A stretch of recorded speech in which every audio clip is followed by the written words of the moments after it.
بسم الله الرحمن الرحيم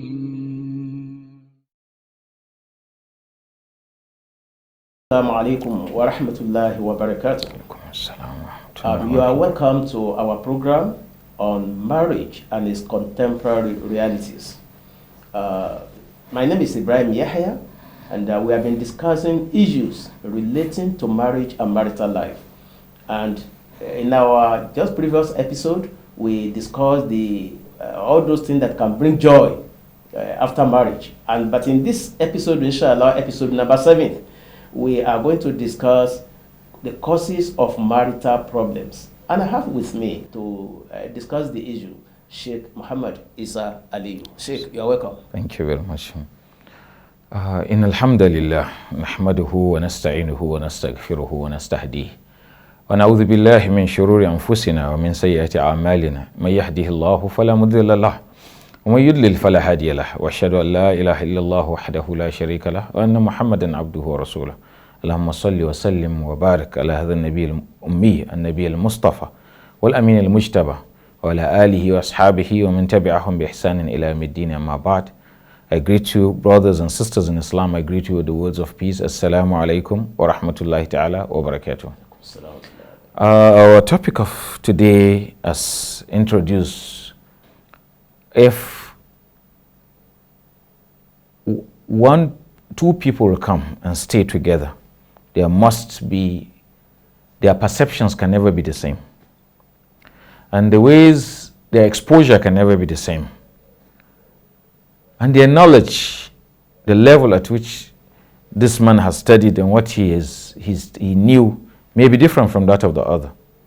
So that makes the criteria they use to accept or believe or understand differs from one person from another.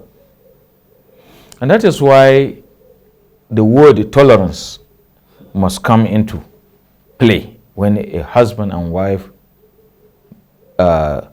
when a person becomes a husband and he obtains a wife in Islam. There must be tolerance. And also, it is very, very incorrect in the house of Islam for you to say that there are marriages that exist that do not have problem at all. No, to a certain degree, there must be a problem. And there may be even problems, but it depends on the way they handle the problem, or the way they treat the problem itself, or the way they look at it. To some people, it may be a big problem, and to another couple, it may be a minor problem. The second couple will find many ways to solve the problem because they have already minimized its size. But if you take the size of a minor problem and enlarge it too big, it complicates many issues, and it affects the entire phases of marital life. It will affect her not cooking for him. It may affect him not giving her what she needs just because of one minor problem that comes from a very, very negligible source. And in most cases, it may be shaitan that leads them to even thinking that it is a big problem. So, even the Prophet ﷺ used to have marital problems, but how did he address them? That is the most important thing we should note. However, marital problems can be categorized into 3 or 4 types. I say 3 or 4 because there are scholars that feel the 4th one can be merged into the 3rd one. The first one is the problems that are caused by husbands. There is a marital problem that if you diagnose it, quickly you say, my friend, it is your fault because you did this, you did that. And solving it becomes easy because you know where it comes from and you know who did it. And he is now to think of how to stop it or amend those things that are amendable. The second one is problems caused by wives. There's a problem that by merely hearing the problem, this came from the wife. And solving the problem will be easy because we already know where it came from, it emanates from. And we can easily tell that person, please, just adjust this, fix this in the right place, and that's all. The third category is problems caused by both husband and wife jointly. That each one has his own fault. You can't say it is the husband that had fault in that issue. No, maybe it was caused by the husband, but the wife enlarged it. Then it became a problem that each one contributed. Or the wife caused it and the husband took it too big and too far. So also it can be caused by both of them. The last category is problems caused by a third party or third parties. But however, many scholars say no. The last one can be merged into the one caused by both of them. Why? Because it is the two of them that allowed the third party to have a role to play. If the whole, in some proverbs, they said that a wall, if you see a lizard coming into a room through a wall, it means it is the wall that gave the lizard a way to enter, to penetrate. If that lizard searches for any hole and could not find one, you will not see the lizard there. So you can't even come and say it is the lizard that caused this. So this is very, very important to note. Now, problems caused by husbands. They can easily be categorized into three. I'm categorizing because when you're talking about marital problems, we can talk about 100 or hundreds of problems. It depends on how you look at it. But when you categorize them, it makes it easier for you to allow people to go into further details and further researches on that issue. Problems caused by husbands can be one of the three. It's either related to monetary issue, or it is related to his behavioral. And the third one is, it's not monetary, it is not behavioral, it is gender demand. These are the three things when you come to summarize problems that will come from a husband. And I bet you, take all the problems you can think of that comes from a husband, it will fall under one of these three. The first is monetary. If a husband cannot cater for the needs of his family, there's already a big problem.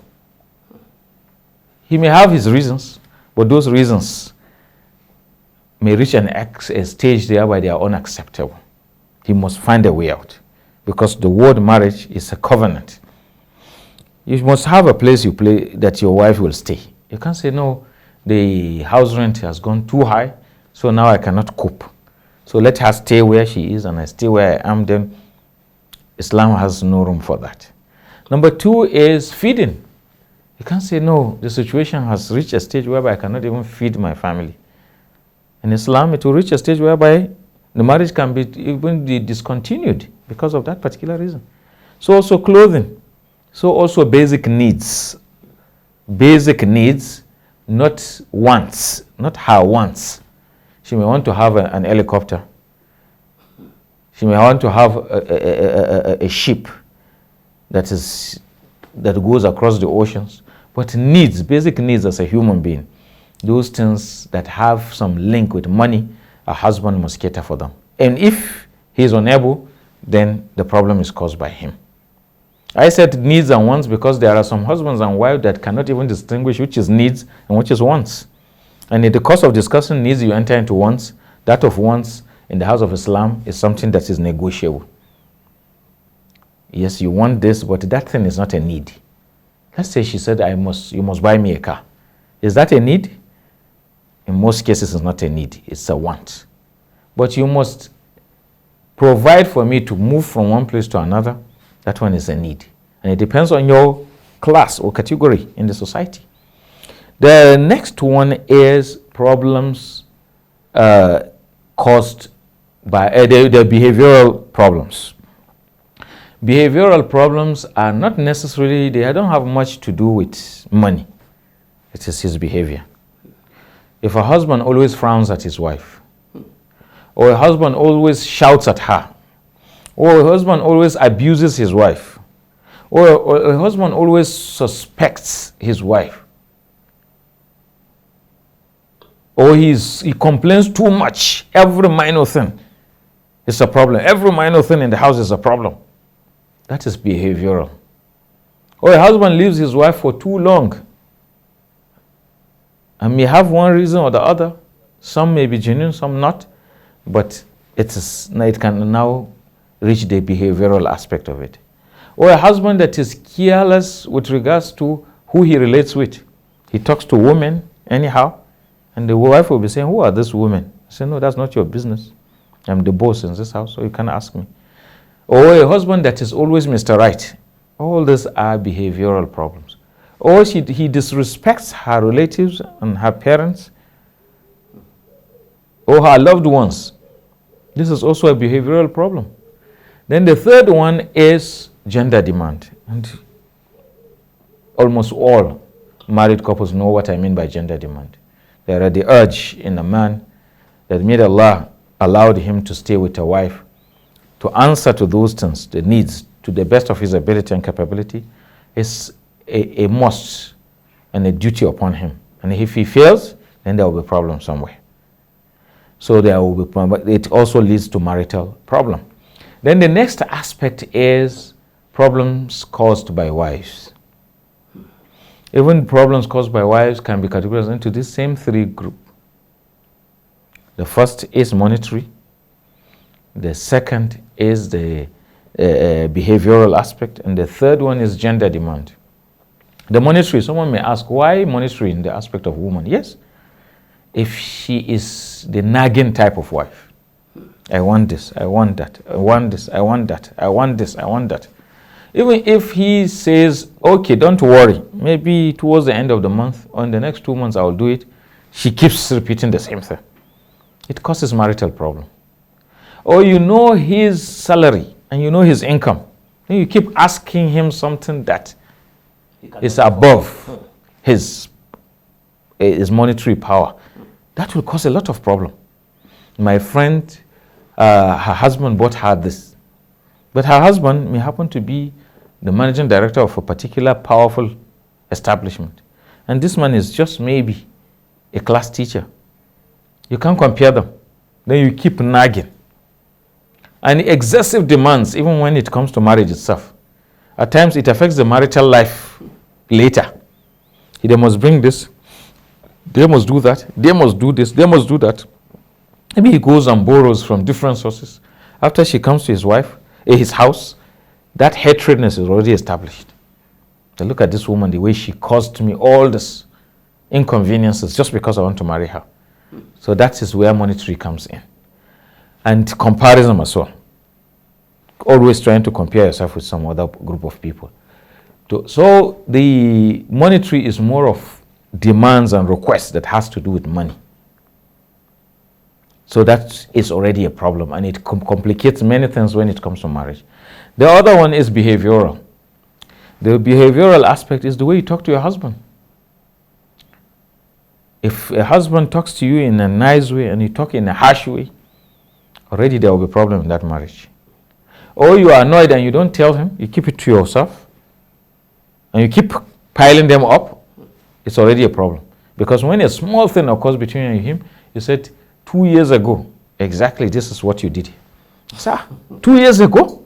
But I never noticed that you were annoyed. I said, no, it's not only that one, there are about 5 or 6 incidences.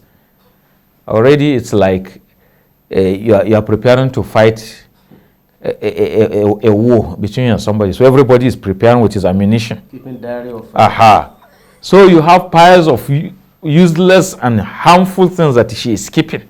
That when you come to discuss one problem, about 10 other 20 problems come in. So you don't even know where to start from, where to end. Behavioral is also exposing secrets.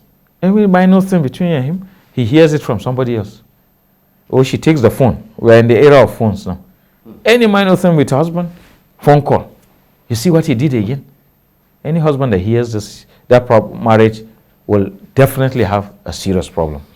And again, gender demand is that a wife has her gender demand, and a husband must look into that based on the teachings of Islam and the guidance of the Prophet ﷺ. The last one is problems caused by both of them. That one is a joint problem. And to make it easier to understand and summarize it is that when one is the cause of the problem, then instead of you to think for the solution, then you add to it. Since she abused me, then I will slap her. It is caused by both of them. Because had it meant you were able to restrain from the slapping, that problem could have solved itself on its own. But you said, let me do this. So anyone that amplifies a small problem among them makes both of them a party in contributing towards the bringing or creating that problem between a husband and wife. No. Interesting. Thank you very much. Assalamu alaikum wa rahmatullahi wa barakatuh. Since September 2019, the Islamic Education Trust Human Welfare Department has positively touched over 6,500 lives through its intervention program, the food aid program, the financial aid program, Qurbani meat distribution during Eid al-Adha, Widows Empowerment Program, the Orphan Care Program, and the Tree Planting Program. For this good work to continue and be sustained, we need your continuous support. Jazakumullahu khairan, as we look forward to your generous donation. Wassalamu alaikum wa rahmatullahi wa barakatuh.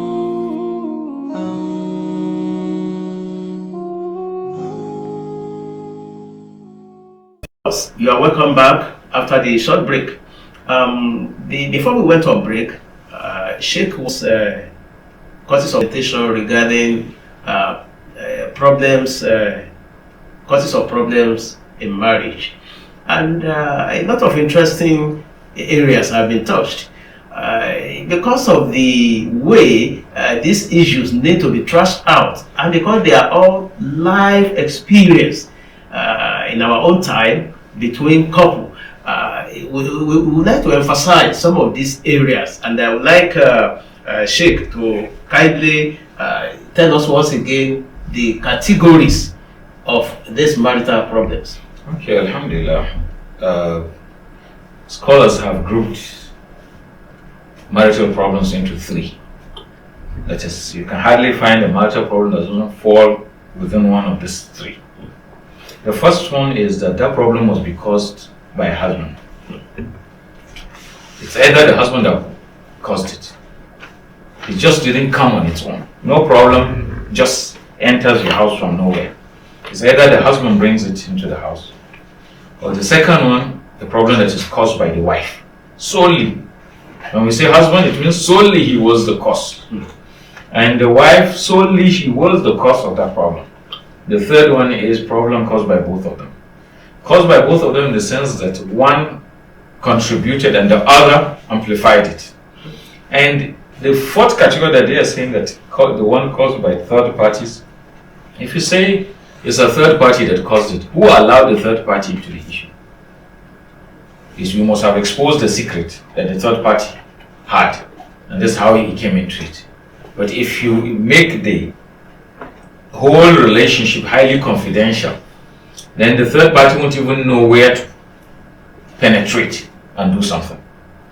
Naturally, most marriages have interested groups that want to complicate one thing or the other, and maybe very few that want to add some value to the marriage, but that is highly difficult. So for those people, for you to allow them into it, then it means it was caused by the person that invited them into the issue. So it may have been the husband or the wife. So it falls under one of the three categories.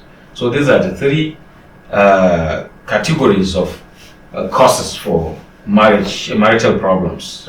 Thank you very much, Sheikh. In the study of conflict resolution or management or whatever, it is said that when there is conflict between two people, yes, none of them, and that is emphasized, none of them is free of the blame. yes, It's either one way or the other. Can you tell us in what way does a husband cause problems in marriage? Yes, there are many ways, but we'll just state some of the ways that a husband can cause problem in marriage. Number one, a husband as a guide and the head of the family. Even prior to marriage, you can sit down with your wife, even when there was no problem, that I know one day, one way or the other, we'll disagree, we'll misunderstand each other. How do we solve this problem? You want us to always address it between me and you? Or even in the way a verse makes it, فَبْعَثُوا حَكَمًا مِنْ أَهْلِهِ وَحَكَمًا مِنْ أَهْلِهَا. Get a delegate from his family, another from her family. That's when it worsens. But between me and you, how do I address issues?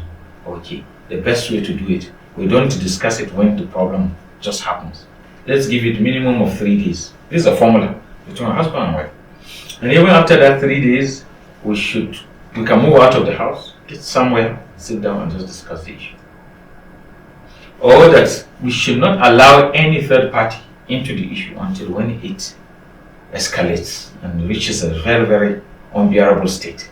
Then we can bring somebody else. And even if we are bringing somebody, it should be so-so person or so-so person or so-so person. So that you have already designed a model for how to solve marital problems. But a husband leaving it blank, and anything can happen. That can be part of his problems. Cruelty from a husband to his wife. If you are cruel and very harsh, very good food outside, but leaves them with very, very crunch to eat. And insincerity, lying, false promises, etc., etc. There are many. So these are some of the things that a husband can. Thank you very much. As they say, it takes two to tango. When we identify the problems caused by the husband, and I believe Muslim husbands are listening to us and they are taking note of the various points being raised by Sheikh. Let's go to the side of the wives. One of them is the problems that emanate from the wives. One of them is, when you said that of monetary aspect, excessive demands. There are wives that can ask a husband 10 times a day. You said you buy me this. After 30 minutes, I'm reminding you of that thing that we discussed last 2 months. There's also person's wedding and we need a particular kind of clothes that we wear for that wedding. I just forgot to remind you that I need this, I need that. There are wives that 10 times, 15 times on a daily basis, they don't feel there's nothing wrong in that. Excessive demand and ungratefulness, they are mixed together. Anyone that asks a lot cannot say thank you. It's part of saying thank you that you even minimize what you request from somebody and you sympathize with him. So that is one aspect of it. Another one is exposing his secrets. Any small thing, everybody starts hearing them. If they have neighbors, he starts shouting. Everybody must know that something is wrong in the house. Such kind of situation is a very terrible one. Another one is gender demand, which I feel I didn't go deep into it, but most marital problems nowadays fall into this category. Because it is nature, and this is how Allah has created us, and the husband or the wife needs it. So you can't say, no, how I wish that I do what I feel is okay for me. No, it's a demand, and you should reach a way of meeting a point of understanding each other at that rate. Because one may request for what the other one cannot afford, but you can meet where, okay, as in the school they say even 40 is pass mark. So you can reach a level of that, but it can cause marital problem and a very big one, and it may come from the wife. Thank you very much, Sheikh. What you are saying in essence is that what some people take for granted, and that they don't even want to talk about, is the issue of gender problems, which has to do, is related to sexual gratification. Yes. Reasons for marriage. Part of the essence, fundamental reasons for marriage is for both of them to satisfy their sexual urge in halal way. Yes. So if one or the other is denying the other, this gratification problem will happen in marriage, and it can even lead to divorce. Thank you very much. Then let's look at the problem caused by both husband and wife. There's tendency, if there is a conflict, for each of them to say, hey, he's always the cause of the problem. The other one to say, she's always the cause of the problem. How can one of them be taken to be the sole cause of marital problems? So that means there are areas where both of them are guilty. Yes. One of them is what we call mutual deception. Mutual deception. I'm deceiving you, you are deceiving me. So he has girlfriends, she has boyfriends. That is already a problem that each one is contributing in complicating or compounding it. The second one is one amplifying every problem. Let it be from the side of the wife or the husband. Yes, quite sure she is lazy. But the way you are taking it, it is becoming something else. And you keep repeating this thing every day, every minute, every hour, then you are already the one complicating the whole issue. The laziness can be something that she can have cure. Gradual training, gradual way of adopting a kind of lifestyle. Maybe she grew up in a place whereby nobody has ever told her to do this, do that. That's how she grew up. So when she meets with you, you ought to take it easy with her. So that as time goes on, both of you will understand each other and things will look better. So this issue of amplifying a minor problem from one side is also where both of them can cause a problem. The third one is impatience. I'm not patient and you're not patient. So if I do you, you want to revenge. And if you do me, I will revenge. This is a problem caused by both of them. This issue of revenge between husband and wife shouldn't exist, because it is a relationship that is binded by the blessings of Allah subhanahu wa ta'ala. So you shouldn't bring our revenge and our retaliate. And also, the last thing I'll say on this is, rather than to confront one another, consult one another. Rather than confrontation, make it consultation between you and your wife. Thank you, Sheikh. The issues are getting more interesting and interesting every second. And the area we have just talked about is very important, because you talk about revenge and counter-revenge. And they say in a national adage that revenge and counter-revenge does not allow revenge to end. Also, another area which you touched, and I think we need to bring in one issue here, and that issue is the need for the couple to always try and negotiate their needs. There is always room for negotiation of needs, because you have your need, I have my need. Then how do we meet at the middle point? Thank you very much, Sheikh. Last but not the least is the issue of the notion that whether it is possible to have a marriage without a single problem. Oh, it is very incorrect. And why am I saying this is that our role model, who is Prophet Muhammad sallallahu alaihi wasallam, never had such kind of marital life. There are books, a series of books that talk about the wives of the Prophet and how he stayed with them. When you study them diligently, you see a lot of misunderstandings. Why? So that we can use those misunderstandings to know how to correct our own. If he came as a perfect husband and he had perfect wives, they never make mistakes, then we'll say, so who are we to emulate now? But when you say emulate, even when there is misunderstanding, you emulate the way he handled the misunderstanding. Between Ali radiallahu anha and Fatima, who was the daughter of Prophet Muhammad sallallahu alaihi wasallam, there has to be misunderstanding. And they come to complain to the Prophet sallallahu alaihi wasallam. In one of the hadiths, the Prophet sallallahu alaihi wasallam would sit with both of them on the same bed. Ali will be by one side, by his right hand side, and Fatima by his left hand side. And he would raise the hand of Ali, his right hand, and raise the right hand of Fatima, and then allow them to shake and stay in their middle. Then they will smile and he said, okay, the problem is solved. So also even Aisha radiallahu anha, in the authentic hadith in Sahih Bukhari and Muslim, used to have misunderstanding with the Prophet to an extent whereby he even said, can we allow Abu Bakr and Siddiq to come and mediate between us? The first time the Prophet said, should I call Umar? She said, no way.